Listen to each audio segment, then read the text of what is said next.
Kamusta mga kayakman? Para sa recap natin ngayon, tatalakayin natin ang Secret Campus. Sa unang episode, ikinuwento ang isang magandang babae na nagngangalang Clea. Isa siyang streamer at estudyante sa kolehiyo. Makikita si Clea na nagla-livestream para batiin ang kanyang mga subscribers habang nakasuot ng maskara upang hindi makilala. Biglang may kumatok sa pinto at tinawag siya ng kanyang boyfriend na si Ariel.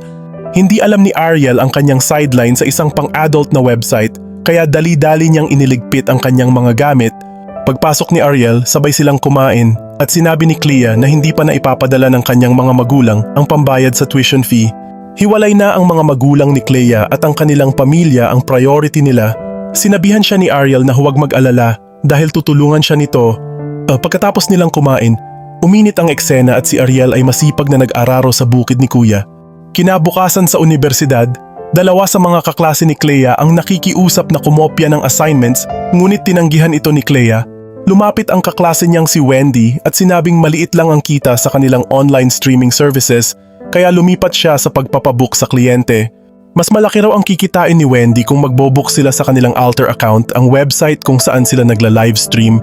Dahil sa sinabi ni Wendy, naengganyo rin si Clea na magpa-booking dahil kailangan niya ng pera para sa kanyang tuition fee.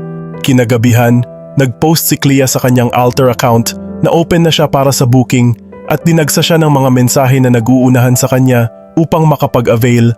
Tinanggihan ni Clea ang mga unang mensahe dahil ang mga ito ay mga pangit. Sa huli, pumili siya ng isa at nakipag-deal, kaya nakipagkita siya sa kliyente. Kinabukasan pagdating sa motel, hiningi muna ni Clea ang talent fee, kaya ibinigay ng kliyenteng si Chad ang pera. Tinanong ni Clea kung ano ang kahinaan ni Chad at lumipat ang eksena sa isang mainit na bakbakan sa pagitan ng dalawa sa kwarto. Nang matapos ang bukang ni Clea, sinabi niya kay Wendy na nakakuha na siya ng bagong kliyente at nagustuhan niya ito dahil malaki ang bayad. Baka magpabook ulit siya. Kinagabihan, nakahanap muli ng kliyente si Clea at sa pagkakataong ito, nakaupo lang sila sa kotse at doon nagtayo ang kliyente ng poste sa gitna ng Bulkan Mayon, saka siya binayaran. Pagkatapos, dahil hindi pa rin sapat ang kanyang mga kinita, nagpa siya si Clea na mag-stream muli gamit ang alias na Girl in Uniform. May mga nakachat siyang kliyente, ngunit hindi niya alam na dalawa sa kanila ay mga kaklase niya na tinanggihan niya na kumopya ng mga assignments. Napag-alaman ng dalawa na si Clea ang nasa likod ng Girl in Uniform, kaya nagpadala sila ng picture ni Clea. Agad siyang nabigla, ngunit itinanggi ito at tinanong kung sino ang nasa larawan. Nagtawanan ang dalawa niyang kaklase at sinabi na lalapit daw ang mga ito sa kanya kinabukasan, na ikinabahala ni Clea. Kinabukasan sa university, nilapitan siya ng kaklase niyang si Migo, isa sa dalawang nakachat niya kagabi sa website ng Alter. Direktang sinabi ni Migo kay Clea na ipapakita niya kay Ariel ang larawan ni Clea na nakamaskara at bahala na mag-confirm si Ariel kung siya nga iyon. Dahil sa naging reaksyon ni Clea sa banta ni Migo, kinumpirma niya ito at sinabing gusto niyang mag-avail ng mga serbisyo ni Kuya. Tinawag ni Migo si Ariel habang papalapit ito sa kanila. Kaya naman dahil sa takot na malaman ng nobyo ang sikreto ni Clea, pumayag siya sa gusto ni Migo. Dahil sa pang-blackmail ni Migo, walang choice si Clea kundi sundin ang gusto ng kanyang kaklase. Dinala siya nito sa kanyang dormitory at ipinaalam sa clerk na bisita niya si Clea. Pagdating nila sa kwarto ni Migo, nagulat si Clea nang makita ang isa pa nilang kaklase na si Jeric.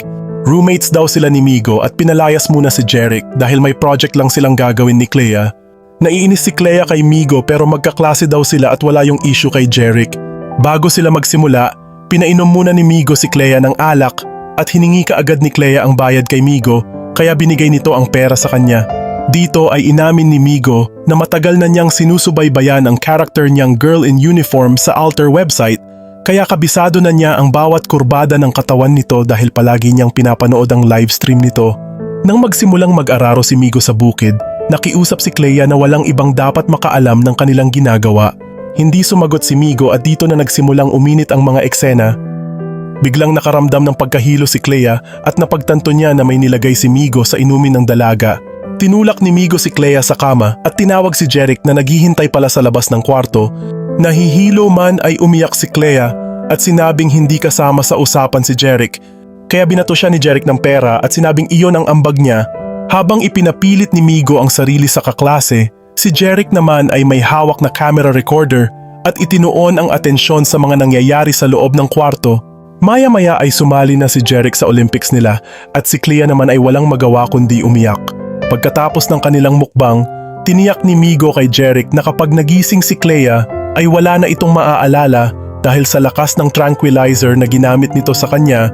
Lumipat ang eksena sa kwarto ni Clea habang natutulog siya at nagising siya sa sunod-sunod na pagtunog ng kanyang cellphone. Nang tingnan niya ito, nagulat siya sa kanyang nakita dahil marami sa kanyang mga kaklase ang nag-uusap tungkol sa video nilang tatlo ni Migo at Jeric. Inedit pala ni Jeric ang video na blurred ang mukha nila maliban sa mukha ni Clea at pagkatapos ay ikinalat ito sa buong university. Kinabukasan, sa campus, dahil kumalat ang video ni Clea, tinutokso siya ng mga estudyante. Nang makita siya ni Ariel, sinampal siya nito at tinawag si Clea na isang maruming babae at tuluyang nakipaghiwalay si Ariel sa kanya. Ipinatawag si Clea ng school administration at pinilit nilang paaminin na siya si girl in uniform. Ngunit sinabi ni Clea na inabuso siya ng dalawang kaklase. Hindi sila naniwala sa sinabi niya at sinuspende siya hanggang sa mabigyang linaw ang issue. Pumunta si Clea sa dormitory ni Migo at Jeric, sumisigaw siya sa galit at pinalalabas sila. Sa loob naman, nagtatawanan lang ang dalawa habang sinasabing magsasawa din si Clea sa pagsigaw sa labas. Pagbalik niya sa apartment, nakatulala si Clea dahil sa problema niya sa mga nangyari. Maya-maya ay kumatok si Wendy para kamustahin siya, pero wala sa mood si Clea na kausapin siya. Tumawag ang ama ni Clea para itakwil siya dahil sa video na nag-viral na lalong nagpaguho sa kanyang mundo. Paulit-ulit niyang naririnig ang mga boses ng mga taong nanghuhusga sa kanya kaya napasigaw na lang si Clea. Walang tigil si Wendy sa pagkatok kaya naman pinagbuksan siya ni Clea ng pinto. Sa loob ay kinomfort siya ni Wendy at sinabing sa katagalan, makakalimutan din ng mga tao ang nangyari. Na sinabi ni Clea na isang malaking issue ang kailangan para makalimutan ng mga tao ang video at hinding-hindi niya makakalimutan ang mga ginawa nila sa kanya. Nang mag-isa na lang si Clea, nakaisip siya ng ideya at ginamit niya ang kanyang laptop para maghanap ng contact sa internet. Pagdating ng gabi, nakipagkita siya sa isang contact niya. Bumili pala siya ng baril at may pinaplano. Pag uwi ni Clea sa apartment, nag-livestream siya sa kanyang altar account habang suot ang kanyang maskara. Sinabi ni Clea na sina Migo, Lawrence at Jerry Cruz ang nagpakalat ng video at sila rin ang lumapastangan sa kanya. Dagdag pa ni Clea, alam niya na wala nang magandang kinabukasan ang naghihintay sa kanya. Ang hindi lang niya maintindihan ay kung bakit walang nakikinig sa mga biktimang katulad niya. Sa dormitory ni Migo ay nagtatawanan pa ang dalawa dahil sa livestream ni Clea. Biglang tinanggal ni Clea ang kanyang maskara at inamin na siya si girl in uniform, pati ang kanyang tunay na pangalan. Habang umiiyak, sinabi niya na ginawa niya ang kanyang altar account para kumita ng pera at mapag-aral ang sarili. Nanonood din si Wendy ng show ni Clea. At dito, sinabi ni Clea na papanoorin nila siya ngayon dahil maglalaro siya ng laro ng buhay. Kinuha niya ang nabili niyang baril sa bag at ginamit ito para maglaro sa kanyang livestream. Biglang kumatok si Ariel at nag-aalala habang pinabubuksan kay Clea ang pinto dahil baka pumutok ang baril habang nakatutok ito sa sarili niya. Narinig siya ni Clea at biglang nag-flashback ang mga nangyari sa kanya. Dito biglang nakarinig si Ariel ng putok ng baril sa loob.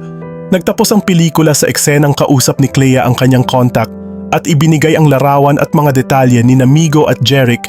Nagbayad pala si Clea sa isang hitman para sumabay sa kanyang livestream at pagkatapos ay tatapusin ng hitman ang dalawa, biglang bumukas ang pintuan ni Migo at Jeric at binaril ng hitman ang dalawa hanggang sa madelit ang mga ito. Kung nagustuhan mo ang recap, please like this video at maraming salamat sa panonood. Huwag kalimutang mag-subscribe at i-activate ang notification bell para lagi kayong updated sa mga susunod na recaps at iba pang kapana-panabik na recap. Kung meron kayong gustong ipa-recap na mga pelikula o mga paksang nais talakayin, ipaalam lang ito sa comment section. Interesado kaming marinig ang inyong mga saloobin. Hanggang sa susunod mga kayakman, naway patuloy tayong magkasama sa mga darating na recap. Ingat palagi at sana'y magbigay inspirasyon ang mga pelikulang ating pinapanood. Paalam mga kayakman.